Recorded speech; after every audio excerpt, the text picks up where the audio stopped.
Detik-detik ledakan gas LPG 12 kg di Palembang, 2 korban tewas, 7 lainnya di rumah sakit. Ledakan tabung gas LPG 12 kg memicu kebakaran rumah di Jalan Ratu Sianum Kelurahan 3 Ilir, Kecamatan Ilir Timur 2 Palembang, Sabtu, 31 Januari 2026, siang. Akibat ledakan itu, 9 orang yang sedang berada di rumah termasuk anak-anak mengalami luka bakar. Info terbaru, Minggu, 1 Februari 2026, 2 dari 9 korban tersebut meninggal dunia dan kini sudah dimakamkan sedangkan 7 korban lainnya masih dirawat di rumah sakit. 2 korban meninggal dunia yakni Nyimas Dewi Rohayati 33 tahun istri pemilik rumah, dan Murni 40 tahun seorang asisten rumah tangga. Berdasarkan rekaman CCTV, peristiwa terjadi di lorong Nepos. Dalam rekaman tersebut terlihat kondisi awal rumah yang masih normal.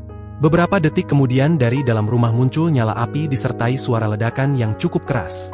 Ledakan yang keras membuat kaca jendela depan langsung terlepas dan pecah. Seorang tetangga nampak langsung keluar rumah dan memeriksa kondisi di sebelah rumahnya. Suasana panik terlihat setelah sejumlah wanita keluar dan ada korban yang tubuhnya terkena ledakan hingga pakaian yang mengalami kerusakan parah.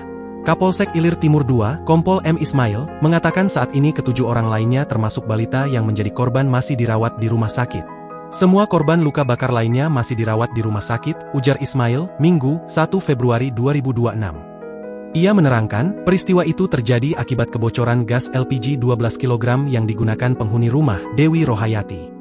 Pemicu ledakan dan kebakaran tersebut berdasarkan informasi dari saksi-saksi tersebut dari kebocoran gas LPG 12 kg yang sedang digunakan untuk memasak sedekah ruahan malam ini di daerah Bangau, katanya. Adapun 9 korban yang ada di dalam rumah saat peristiwa ledakan dan mengalami luka bakar yakni Nyimas Dewi Rohayati 33 tahun meninggal dunia, Murni 40 tahun meninggal dunia, Sumarni 63 tahun, Umi 54 tahun, Ria 40 tahun, Sri Rahayu 21 tahun, Weni 40 tahun, S 10 bulan, dan N 2 tahun.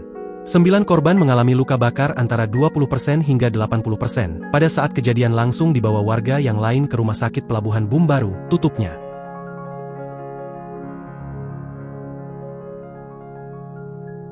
Download Tribun X sekarang, menghadirkan lokal menjadi Indonesia.